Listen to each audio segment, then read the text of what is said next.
Welcome to High Agency,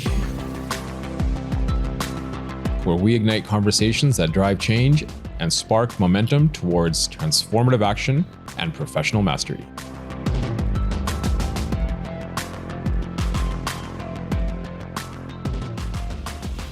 When we think of leadership, we often think of people that are inspiring and guiding others towards some shared goals. Leadership manifests in both the intimate moments of our daily lives and the sweeping changes on a grander scale. To lead is to navigate a web of complexities, to respond to societal shifts, and to nurture sustainable movements for change. When we examine leadership, we find a dance between the subtle everyday actions and the broader, more impactful transformations. So whether we're tackling local community challenges or influencing national policies, true leadership requires a keen grasp of both ground realities and the wider socioeconomic and political forces at play. In politics, leadership transcends mere governance. It's about crafting and nurturing movements capable of driving enduring, lasting change. This involves more than setting a vision and strategy. It means empowering people to become active participants in the journey. So political leaders must be skilled at recognizing and responding to shifts within their communities, such as demographic or social issues, while also guiding the potentially sweeping transformations that shape a nation's future. Balancing these dual focuses cultivates resilient movements that can adapt to ever-evolving challenges and opportunities. So today, we have the privilege of engaging in a conversation with Jagmeet Singh, the federal leader of Canada's new Democratic Party. Jagmeet's leadership journey exemplifies the power of marrying grassroots activism with a strategic political vision. Since stepping into his role as NDP leader, he's championed issues like housing, healthcare, social justice, striving to build a more inclusive and equitable Canada. His talent for connecting with diverse communities and forming coalitions has been crucial in advancing the party's goals and making a tangible impact on Canadian society. So, as we explore themes of leadership, micro and macro shifts, and the creation of movements for change, we'll explore Jagmeet's experiences and insights, and how a party leader balances the immediate needs with his party's long-term objectives. What strategies does he use to foster grassroots engagement and drive systemic change? And how does he see the future of political leadership in Canada amidst a rapidly changing social and political landscape? So let's look at the nuances of leading through change and the pivotal role of leadership in crafting a better tomorrow. Welcome, Jagmeet Singh. Thanks so much. So first of all, thanks for coming on High Agency. Before we begin, High Agency, are you familiar with the phrase? What does it mean to you? Have you heard of this before? Sounds like a very Mo phrase, but I feel like you should break it down for me. I should break it down for you. Yeah, Okay. a little bit. Like I think I understand agency, and then high agency, a lot of it, but I feel like I would benefit from hearing your thoughts on it. So the idea of being high agency is that you're not at the effect of the world or your circumstances or the environment around you, but that you feel that you can shape your own destiny and shape the world around you, you are the creator of your destiny. Yeah, absolutely. And ideally, I want to inspire agency in each of my teammates, like each of the people that are part of my movement. So I'm not having to call the shots as much as inspire people to do what they do best and what they're good at, and really trust my team to give them that agency, the decision-making ability to say, hey, you can actually help shape where we're going, and you can manage the project that you're working on. I really believe in that. So that's your leadership today, and it starts with the agent, right? And the first agent was you. That's right. So let's start with you a little bit. Sure. You were trained as a lawyer. Mm-hmm. You grew up in Eastern Canada. That's right. Born in Toronto, and then lived in Newfoundland and Labrador. Yeah. And then back in Windsor, Ontario. Is that right? That's right. That's right. Actually, even in Newfoundland and Labrador, I lived in St. John's, which is like the big city, not a huge city in the scheme of cities, but and then I lived in a smaller town called Grand Falls for about half a year. And I remember that most distinctly because I was oldest at that point and we were about to leave. So I have lots of memories of Grand Falls, which is a very quaint and beautiful little town in on the island of Newfoundland, in Newfoundland and Labrador. Mm-hmm. And then what drew you to law initially? It was a little arbitrary, like going to law. I would say I had my mom instilled in me, and my dad as well instilled in me some values around fighting for justice, caring about the people around me, and a part of my own like life experiences, having faced some unfairness, faced some struggles, all those prime me to care about the injustice around me. So when I got into law, it fit well. It made sense to use the power of law to protect and defend people from being exploited or taken advantage of, or defend their rights. So that all made sense. But I decided to go into law very arbitrarily. I had taken a lot of science courses in undergrad, and I had in my mind imagined that I was going to go down the path of my dad, who's a doctor. So that was the path I wanted to go. I really cared about health and healing and supporting people in that journey. Like that felt good to me, made a lot of sense. But I was in a course, a philosophy of law course, one of my electives. Despite being a science major, I had these electives. And my philosophy of law professor basically on a whim said, "You're really good at this course. Have you considered applying for law school?" I said, "Not at all. Like I'm like major in biology, and I was considering doing a minor in or a second degree in computer science. Like no thought towards any professional or grad school that had anything to do with something non-science related." So it wasn't what I was imagining, but on a whim, I remember on a Halloween where there's lots of kids that were getting ready for Halloween parties, and I enjoy Halloween, quite fun time of year. I did not go to any of the Halloween parties and instead worked on my application kind of last minute because it was due that night, and then drove it in. This is a little emailing your applications, online applications. So I drove my application in to Guelph, Ontario, which was the center for receiving applications in Ontario, and just thought, we'll see what happens. Wow. And that started your journey. Yeah. So, from law, you practiced as a criminal defense attorney for a while. And then later on, you decided to enter politics. But I guess what I'm trying to sort of figure out is, you're a party leader today, right? And what are the sort of confluence of events, right? What are the things that happened that kind of led to that, right? And that Steve Jobs thing of you can connect the dots looking backwards, right? So, there was your time as an MPP. There was the time you spent as a, criminal defense attorney. And there was a time even before that where you were an activist, right, in university. And now looking back, it all kind of makes sense, right? It almost seems like, well, of course you would do these things. But, was any of this intentional in university as far as your political life is concerned? How did your activism, how did your interaction with community, how did that lead to you even entering politics in the first place? So I would say off the top, it wasn't intentional. None of it was something by design. And so part of when I speak to young people, I always say, be open to the opportunities that life presents because you don't know where you end up. And I had no real thought about politics as an end goal. It wasn't something that I was planning for. I didn't have anyone in my family that was political around me that I could look as an example. I hadn't volunteered in a political office. I'd voted and I believed in voting, but I hadn't been involved in a particular party or volunteered at a elected official's office to have experienced a bit of what politics was like.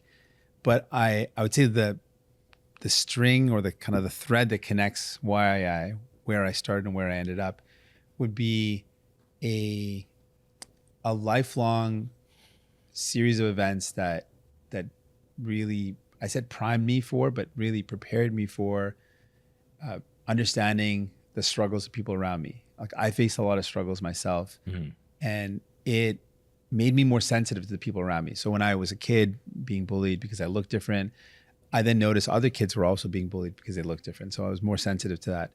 When my father was struggling with his own health issues and addiction, and it made life really precarious for a young kid kind of growing up around that, and having someone you love then also be someone that you're afraid of, someone that's so kind and generous, also be someone that's scary and potentially violent.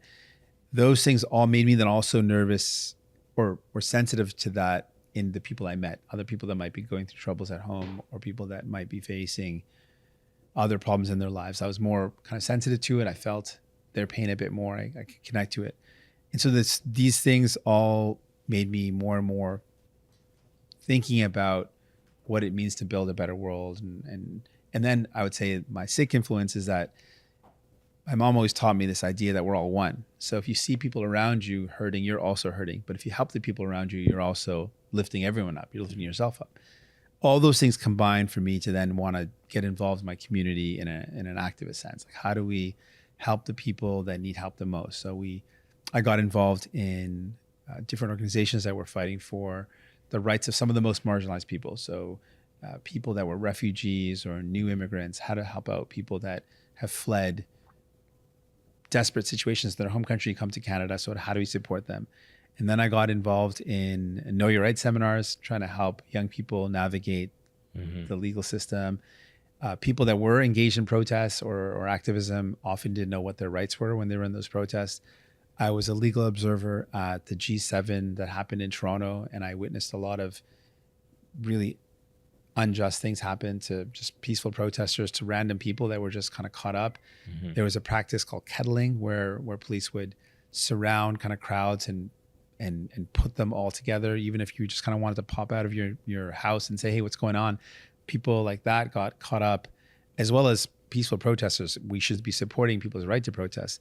And so it was one of the biggest violations of civic rights or human rights in Canada's history, the recent history, in terms of people protesting, getting arrested for no reason, being held for sometimes days at a time. So this was a kind of a shaping moment for me, seeing all that. All the first-hand experiences and seeing that. Yeah. I was there in downtown Toronto, seeing people get arrested. I was a legal observer, so it was my job to do that. So seeing the injustice around me, caring about it, feeling that I'm connected to people, being sensitive to it, and then wanting to do something about it. So that's how I started getting involved. And then there's different community groups that were doing work, and I joined with them. And then my brother and his really good friend started a group that was engaging young racialized kids, particularly Sikh kids, to get involved in giving back to their community and being more active. And so all those things together set me up to want to get more and more involved. And then finally, I guess the way I made the jump into politics was the groups that I was working with, particularly this group of young Sikh activists that were wanting to contribute to the community, wanting to fight for more fairness, wanting to fight for justice. They turned around and said, hey, we want you to get involved in politics. And particularly my brother and another friend, Jagmeet Singh, both said, you got to do it. And I resisted it. I didn't want to do it. So it wasn't your idea? It was not at all. Yeah. There was a lot of arm twisting, a lot of well, why the arm twisting? Because I mean, if you're trying to create this change, I think many times politicians will enter the arena talking about changing the system, creating change, representing their communities. One, why the resistance to it? And secondly, didn't you see it as an opportunity to create change then? Well, one, I didn't imagine myself as a politician, so I couldn't really picture it. Maybe I hadn't seen anyone that I could relate to that looked like me. Maybe I just didn't see myself in that role. And I was really cynical about politics and politicians. In some of the work I was doing, I remember meeting with a politician about an issue impacting a human rights concern. And I was left with this elected official who's supposed to represent, he was marginalized himself, representing a marginalized community. And he had no interest in what the community was concerned about, only wanted to see if there was some personal benefit for him, or only cared about a political advantage, had none of the arguments were compelling to him. None of the arguments that the community members were making. And I was kind of attending as a legal advisor for the community. Yeah. And I took folks to the side after. I said, it's clear that this individual is not going to do anything that you want. With all the arguments you presented, the reason why it's the right thing to do, the reason why it's the moral or ethical or human rights supporting action, he's not going to do it. The only way this is going to get done is if we fight it out in court or bring a legal challenge. It's not going to happen unless there's some immense political pressure put on him, because it's clearly he's not being convinced by the moral arguments. So I was quite cynical about politics and politicians. I thought I wanted to be in a role where we push government to take action. And I didn't want to be a part of a system that I thought was not really interested in what people were concerned about or what people needed. So I can definitely see how that would light a fire inside someone. But after the arm twisting by your brother and this group of activists, at some point the arm twisting was obviously successful. Yes. So what was that pivotal moment? Like, what caused you to say, actually, I'm not going to be cynical, and let's try to do something on this from the inside? I give a lot of credit. So I'll say specifically 2 people were pivotal in this. It would be my brother, Guratin Singh, and a really close friend, Amneet Singh. They both really took it on themselves to convince me.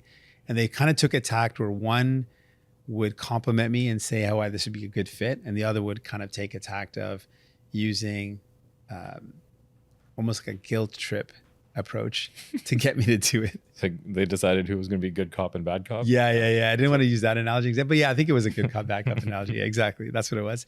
And so, but what convinced me, I'd say, were a couple of things. One, Amneet really pointed to the example of Jack Layton as someone to respond to my belief and feeling that politicians and politics were very cynical.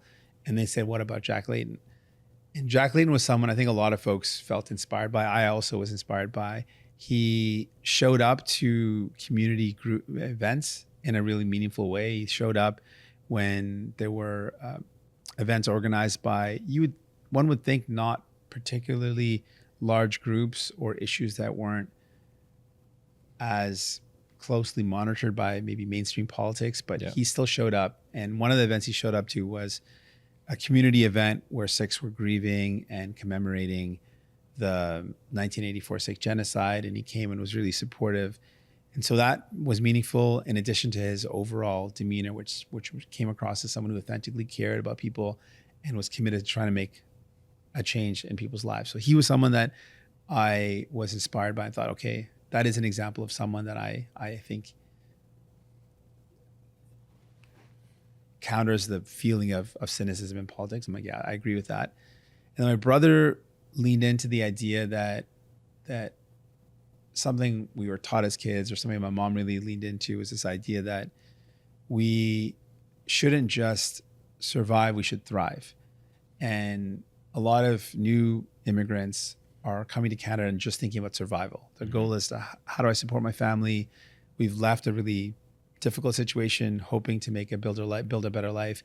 And so their goal is survival. And that's always that first generation. The first generation. That, are resigned to the fact that we're here to survive and hold on long enough such that a subsequent generation might be the ones to thrive. Yes. And so we were supposed to be that generation that would then thrive. But the definition of thriving, with what we were taught as kids, was that thriving is not only doing well yourself, but giving back to the community around you. If you really believe we're all connected, we're all one, then you can't really thrive unless you're contributing back to the betterment of all people. So my brother leaned into this idea that I was a young lawyer, successful, doing well. He said, that's not really thriving because you're not giving back enough. And I said, well, I'm doing lots of volunteer work. He's like, no, it's not good enough. You really have to contribute more.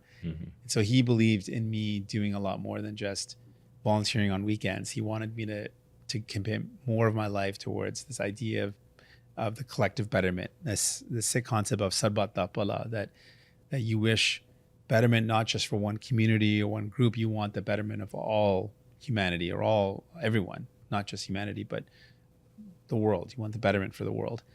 And that was really compelling. And then I thought about the fact that I could represent a lot of people. I had experienced a lot of pain and struggle, and I could relate to a lot of people's pain and struggle. And so I could be a good voice for people that way. So all that finally kind of convinced me. And then you made the jump and said, okay, I'm gonna run for a seat. That's right. Yeah. And that's when you became MPP?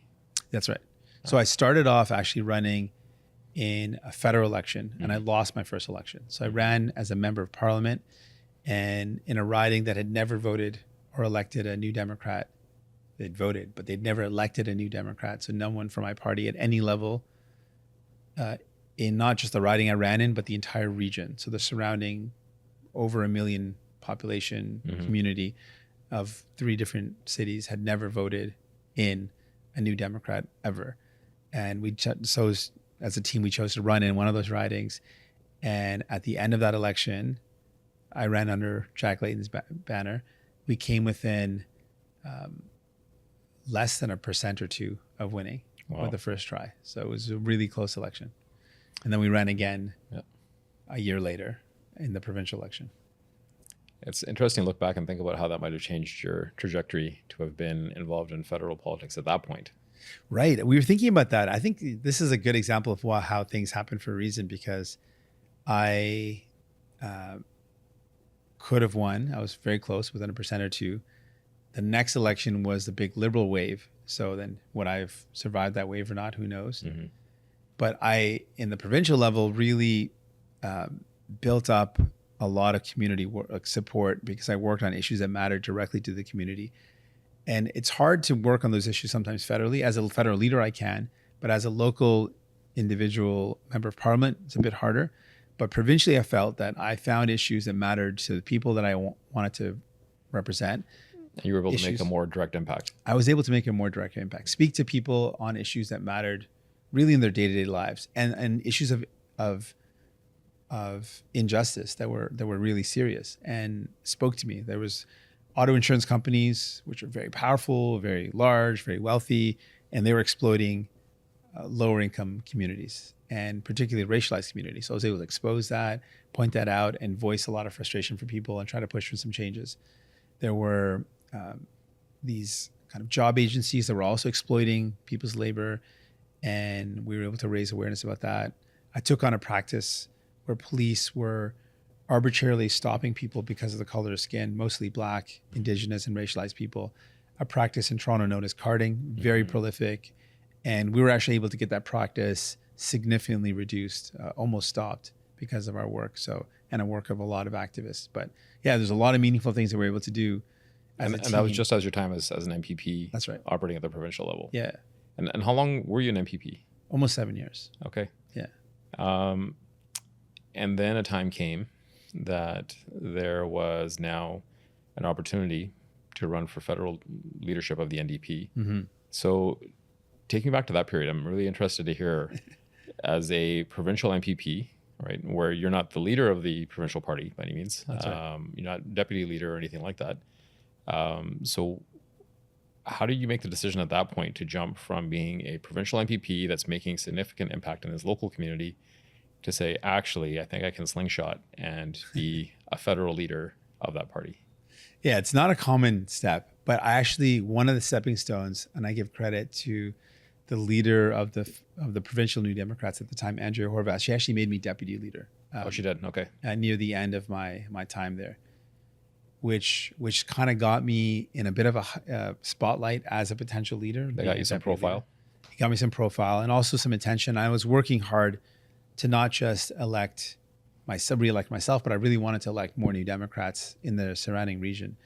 So while I was the first to win in Brampton, eventually we laid the foundation to win 3 seats in that region. So it was a big growth there, and I was really working on how do we grow the party. So she made me deputy leader. Honestly, what happened was there was an article that came out, and I don't know who was behind it and who encouraged the writer of this article to include these names. Some of the names make a lot of sense, but in the list of potential names for who could be the next leader of the federal NDP, there were federal MPs, which were named, which I think makes a lot of sense. Some of them were previous federal leadership candidates, so that obviously makes a lot of sense. And randomly in that list of names was my name. And when I saw that, I said, I gotta know where that's coming from. I'd never hinted at any interest in this. I'd never even mused about it. All right. So privately. By your own admission, there was a bunch of names that made sense, and you're saying that your name was one of those that didn't make sense. Yeah, I think I was probably the only name on there that, like, everything else had some sort of real federal connection. Mm-hmm. And then there was my name as a provincial. I mean, I guess I was elected, which is somewhat made some sense, but I never suggested ever that I was interested in any leadership, let alone federal leadership. I guess there could have been a thought that if I was deputy leader, at one point I would pursue, if there's an opportunity provincially. that would have made sense maybe if there was an article about who might be the next provincial leader. But I'd always said I was loyal to my leader at the time, who was Andrea. So yeah, it was a bit of a surprise. And I remember folks asked me about the story and said, "What's your interest?" I'm like, "Oh, I'm not interested." And they said, "Well, maybe you should just let them know you're not interested, and then you could end the story." And I said, "Yeah, I can totally do that because I'm not planning on it." But a lot of folks around me, again, encourage you to say, "Well, maybe just consider it. Maybe there's something here. Maybe folks want you to do it. Let's hear what people have to say." And so I give a lot of credit to my team around me. I really try to empower my team and support the people around me because I believe in the work we're doing. I believe that we can build a better country and a better province at the time, provincially. I really believed in that. And I wanted to inspire my team that like we have challenges. There's things that people are struggling with. There's things that we're fighting against. It's so difficult, but our work is also so important. We have to continue to fight as hard as we can. And we've got to feel that desire to make people's lives better. Like that has to motivate everything we do. So I was honored that my team then that I've empowered in so many ways also wanted me to consider this opportunity. So I didn't want to turn them down right away. These are the people that I've empowered. And I've said, I want you to work hard towards this goal of building a better province at the time. And so they turned around and said, well, we want you to consider this. If people are, maybe this is something people want you to do and maybe you should think about it. So I, again, listened to my team and heard folks out. And it took a while, I guess, again, similar story to becoming running for policy in the first place. A lot of people reached out to then encourage me when they saw my name being kind of floated. And folks thought that I had somehow floated my name. And I said, no, I've no interest in this. Like I'm only hearing from people and my team really wants me to be open to it. But I, again, succumb to the pressure of people around me that said, this is a good idea. But I have to admit, I also came to the realization, and I think you need to do this. Sometimes people encourage you to think of something. And then there's a moment where you say, well, what could I offer in this position? And I again thought, I do believe that I've experienced certain struggles and challenges that make me able to relate to the struggles that people are going through in a good way. And I can be a voice for a lot of people. And I felt always one of my beliefs and desires was to bring people together. It might sound weird because you look at me, you'd think on first glance, someone with a beard and a turban and brown skin would be someone that would divide people because of my appearance. But my fundamental belief is in our oneness and our connection. And so one of my goals is to find ways for us to come together as people, to find our commonalities, the things that motivate all of us. And most people want the same things, want to build a safe community, want to take care of their kids, want to take care of their parents, want to build a brighter future, want to take care of the folks around them, care about their neighbors, are worried about their neighbors not doing well. And I believe these are fundamental values that would motivate us to work together towards building a better world where we lift each other up and we all rise together. So I was convinced after some time that I could offer something special to the federal landscape.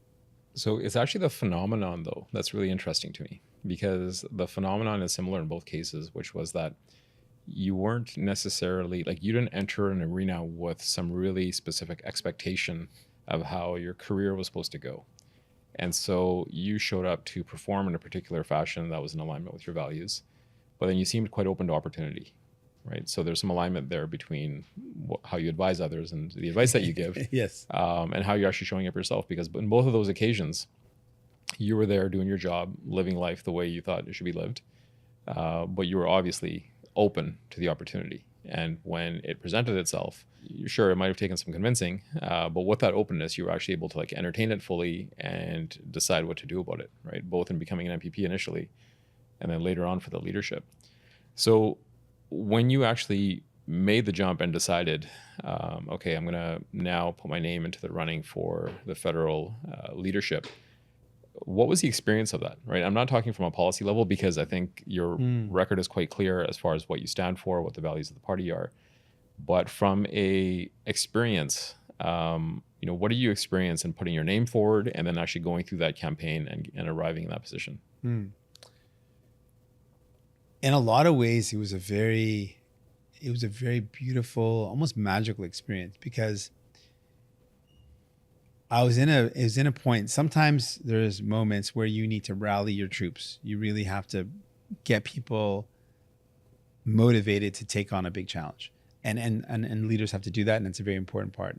I remember when I was a kid, I was a captain of my soccer team, and we were down, and folks are kind of feeling like giving up, and you kind of rally that, like, listen, we got to give it our all. Like there's still time left on the clock. We can't give up now. You have to kind of push them. In this case, people had tried so hard to convince me that throughout, they were so driven, like the people around me, the volunteers, the people that are on my team, they were so driven towards achieving this. I was so humbled by how much people believed in me. Like I was so honored by that. It was such a special thing. And then I also thought that it wasn't that they believed in me. They believed in what we had created, because the way we had built this team was a lot of young people. And I always thought there's so much power in the youth. And so our team was really young. At one point I was the oldest person on our leadership team. Like I wasn't that old. And so that was really special about it.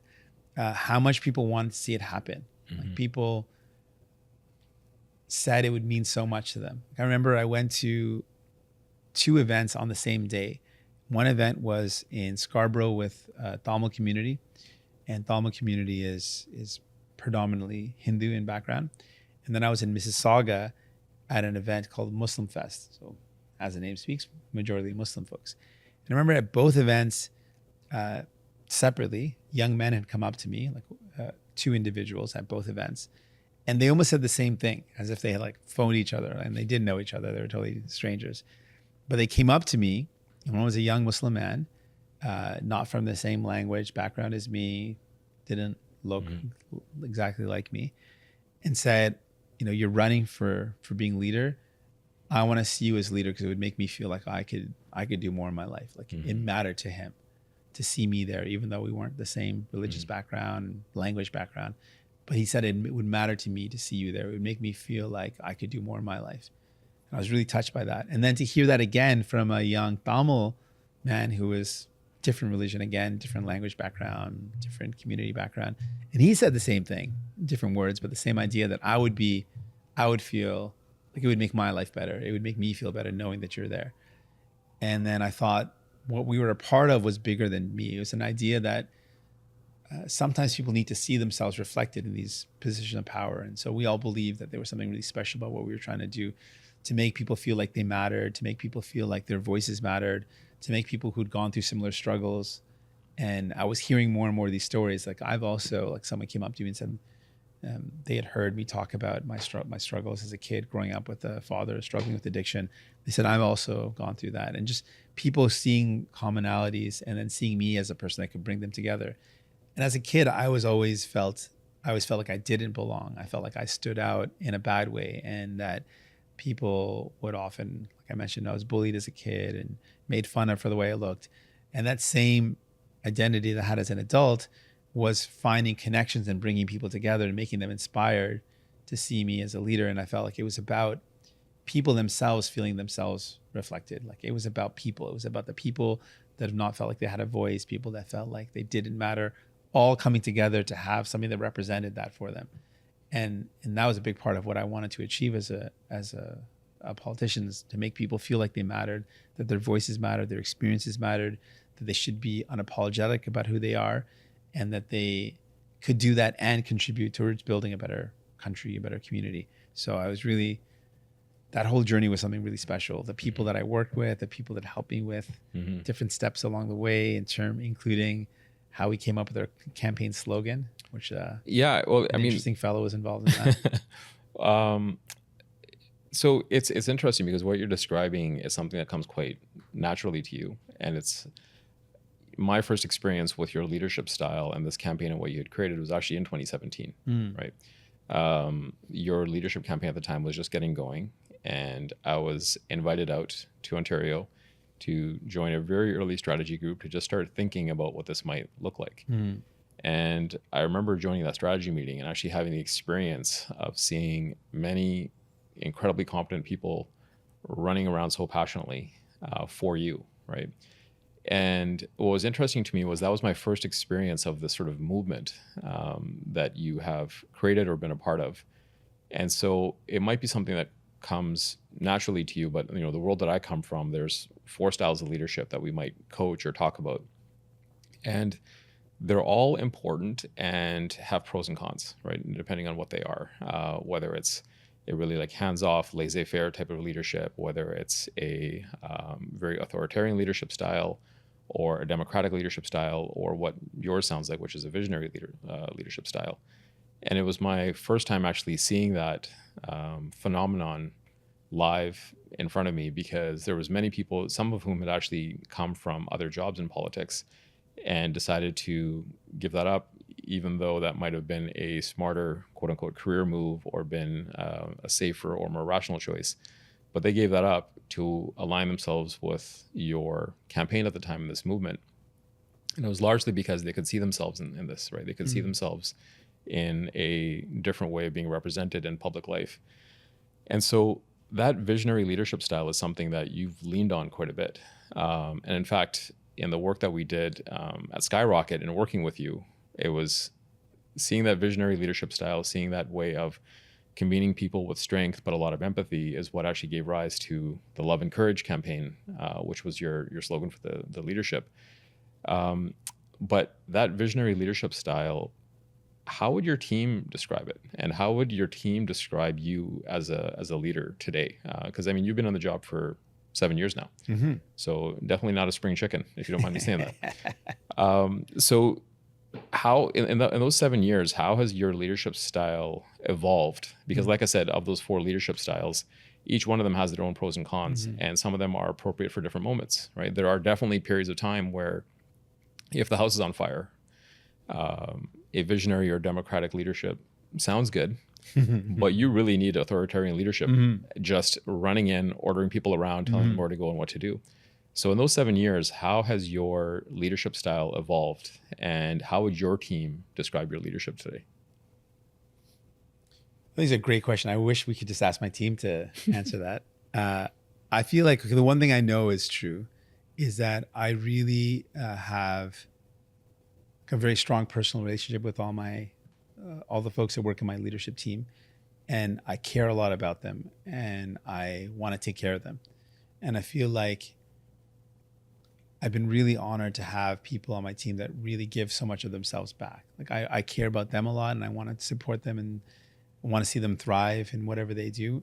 And I feel everyone on my team gives so much back that way. They give so much of themselves. Like they really believe in what we're doing. They believe in me, and I feel really humbled and honored by this. But they just, like, when I say they give of themselves, like they really pour themselves into the work. They put themselves on the line. Like people will literally throw themselves at problems or put themselves in front of bullets for me. Like it's really humbling, and I feel like I hope that's because they know I care about them a lot and I take care of them as well. And I hope it's also because they believe in the work we're doing together. So that's something. And I really believe in empowering people. Like I'm not someone that wants to micromanage folks. I trust my team to do what they're doing, and I like to give direction. I like to make decisions if I need to, but I really hear input from my team. Like I'll hear them out really thoughtfully. I feel like people know that their voices matter, their thoughts matter, their ideas matter, their opinions matter to me, and I'll reflect on it in a genuine way. And if I make a decision that they don't always agree with, they'll still know that I took the time to really hear them out first. But yeah, I would say that they would say that I trust them, I support them, and then they really give a lot of themselves in return. Mm-hmm. So when you entered this role of leadership, though, it's not like you were an entrepreneur starting something from scratch and able to kind of build a culture, value system, process from scratch around yourself. That's, I don't want to call it a luxury because it's a tough job as well, but that is a bit of a luxury, I'd say, that, or at least a freedom and flexibility that a lot of entrepreneurs have, right? Which is when they're going after something, when they're going after a mission, they're able to starting from scratch and able to align culture, resources, everything with such focus towards a very particular outcome. and you entered a situation where there's a pre-existing culture, right? I don't think anybody would say that you haven't impacted that significantly, but there was a pre-existing culture. Of course. There's a pre-existing bureaucracy, processes in place, and sometimes that can create a lot of inertia towards change, right? It doesn't matter how visionary a person is or how laudable your goals might be, but there's a pre-existing situation here. So what was your experience of entering this sort of pre-existing machinery? And I don't just refer to the NDP, but in fact, government and politics at that level. How do you enter an arena like that that has so much of its own culture? It's got its own inertia.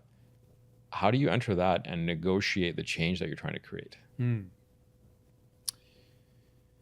I feel like it is similar to like it's an organization. It kind of functions like a company in some ways. Like we instead of a product though, we're fighting to make people's lives better. We're fighting to change the challenges that people are going through, like change things to make them better.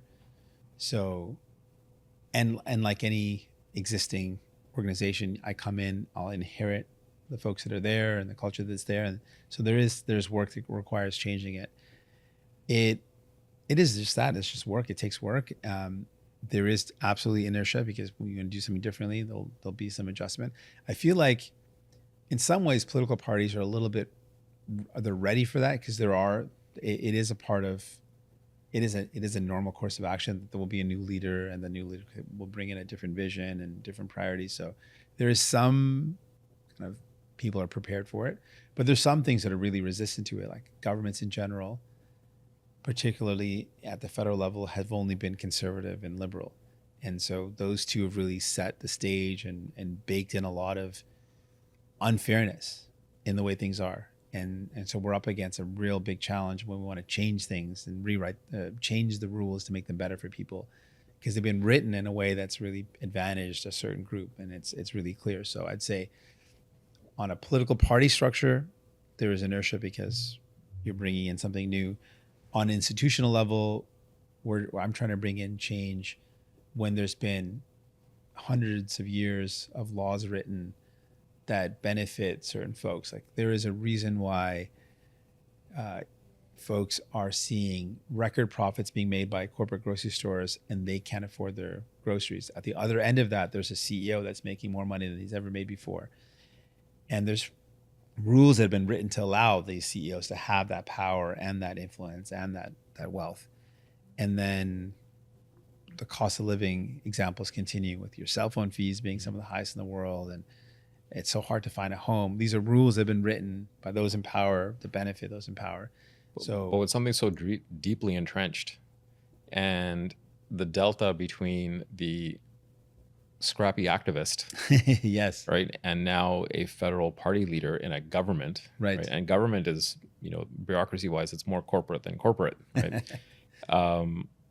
How do you bring about transformative impact or change there? Yeah. I mean, that's the question. So I'd say, the first point is everything we do, we have a very clear vision around how do we use our power to make people's lives better. Like we have a very clear vision and everyone knows that that's our vision. Like the whole team knows we are here to use our power to make people's lives better. And it distinguishes ourselves from other folks that might use their power to get into power or might use their power to stay in power or use their power to help their friends. Like there's lots of other goals, but we've got a very clear vision. And I think being really clear-eyed and focused helps us overcome that inertia because we're really focused. And some of the results are there. We've transformed our healthcare system for the first time in a generation to expand, to include dental care. Never happened before. There's been really no expansion of our federal healthcare system since it came in. There's only been erosions, losing support, losing funding, losing investments. It's kind of been eroded over time. The first time we've actually expanded it, that's a massive change. And it took a real big effort. It took a lot of fighting. I had to fight Justin Trudeau and the Liberals to get them to do the things that sometimes they promised to do, but they were never going to do anyways. So it was a lot of fighting. I think I was motivated by this belief that I'm a caretaker. I'm in of this beautiful movement. I'm in this movement for the time that I have, and I want to use the time that I have to do as much possible good for people. And I don't take anything for granted. I don't take my position for granted. I don't take the time and the opportunity I have for granted. So really driven that way. And my team is aligned around me. So I think those are some of the things. Having a clear goal to make people's lives better, having alignment of my team, knowing that we have limited time, we've got to fight as hard as we can, every moment we can, to get as much as we can out of the government. I think that helps us. And then I go back to my belief. When I was a kid and I heard people talk about a leader, the leader would say, no, I'm no leader. I'm just a sevadar. And a sevadar means one who serves. And I really believe in that concept that I'm Servant serving. leadership. Yeah, I'm serving. I'm not a boss. I'm a servant. And even if you think about it, when someone's like a really important leader, they would say, oh, I'm the muk sevadar, which is like the main servant. So really, leadership to me is to serve. And I think that is a big reason why we've been able to get things done, because we believe in serving people and fighting for people. Mm-hmm. And that aligns with the history of the party as well. That's what previous leaders have done. So I think there's a really powerful alignment of the history of the party, having used its power to help people, me personally believing that, my team being aligned behind that. And then we have now the evidence of the efforts that we put in. The results are now in front of us, that we've been able to expand things. A lot more is needed. But 25 out of 338 MPs were able to make these really historic changes. I credit it to the great work of our team and our core belief that we're in this role in politics to try to make a difference, and we do everything we can to make that happen. So we spent most of this conversation talking about your perspective on leadership, the impact of leadership in systems that you came to join at different points in your life. If we were to look at it the other way, though, of thinking that we can't ever affect something without that thing affecting us as well. Mm. So how has your role in leadership changed you? Mm. And are there places that you go to think about, to inspire you, to reflect on your own leadership and how you show up for people? Wow, yeah. How it's changed me, I would say, when I think about a young, scrappy activist versus being a kind of a political leader, as an activist, I would choose the issue that mattered the most to me, and I would fight for that issue because it matters the most to me. As a leader, I choose the issues that matter most to the people that I represent, that I serve. So an example of that is something that I still care about, and I think is important, is reforming our justice system, making sure it works better. I was a lawyer before. I saw the flaws in the justice system. So it's still something I want to change and improve. But when I go to the people's doorsteps, the first thing people tell me is they care about the cost of their groceries. I can't afford to buy my groceries. I'm worried about my rent. So that's what I have to focus on, where people are at. So I think the difference between an activist... So that changed your orientation. Changed the orientation. That before I would fight for what I believed in the most. Mm-hmm. And as a leader, I have to fight. I believe in this. I fight for what matters most to the people that I'm serving. Mm-hmm. And that's a very important, powerful thing. And so then I focus on cost of living. That's something that matters the most to the people that I want to serve. And it's my job to be their servant. And so that's what I'm focused on. That's what I care about. That's what I'm fighting for. And I get it, because I remember when I was a kid, taking care of my kid brother who's living with me when I was in university, working minimum wage jobs, and always worried about my kid brother going hungry and being afraid that I was going to let him down that way. So I get when people are frustrated, they go to the grocery store, they can't buy what they need for their family. Like, I understand that frustration. So I really channel that into why I went after Galen Weston so aggressively, why I'm going after corporate greed. Because when companies are ripping off people and making record profits, people can't afford their groceries. They can't afford to eat. That is a problem. So I take that on. So that's one big shift. I think that leadership has helped me really hone my ability to get where people are at and to fight for what people need. And where I go to, I feel one of the things that, if I could, it's hard to give yourself compliments, but the one thing that I'm proud of is that I very much believe in self-improvement and perpetual growth. And so I will take feedback well from my team, from people that I respect, from people that I want to hear their opinion, hear their thoughts. I take that and I use that to be better, to make a better decision, to grow as a leader, to grow as as a party. Like I want us to be able to be better, to better serve the people that we want to fight for. And so I take feedback really well, and I try my best not to let my ego stop me from being willing to improve a position, to take feedback, and to try to put into practice.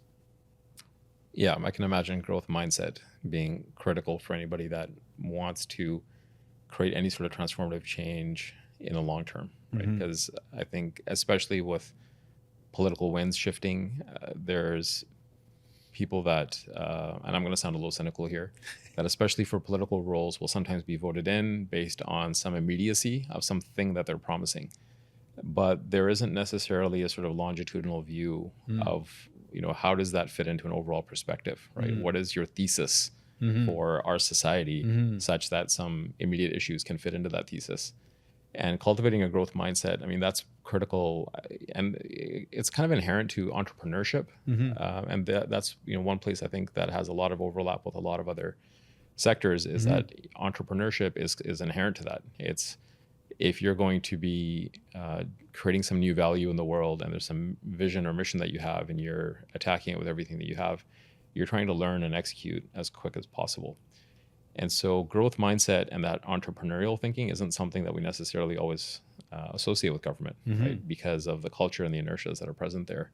But it's nice to hear that that's something that you've cultivated. And hopefully you encourage that not only within your party or within people that you work with, but hopefully in the halls of power in general. Because I think that's something that creates a lot of frustration with people when we look at roles, when we look at these institutions that actually wield so much social power, but it's quite apparent at a distance that there is a lack of vision, and there isn't necessarily this thesis for society I'm talking about, or there isn't this growth mindset. Well, I think we're going to end it there. So Jagmeet Singh, thanks so much for coming in today. Much appreciated. Yeah, it was great. It was a great chat. All right, man. We should chat like this more often. We should, right? With microphones in a very formal setup. It's great. How natural is this? It's very natural. All right. Thanks, man. Thanks, man. Well, hopefully we've given you a lot to think about. That was High Agency. Like and subscribe, and we will see you next time.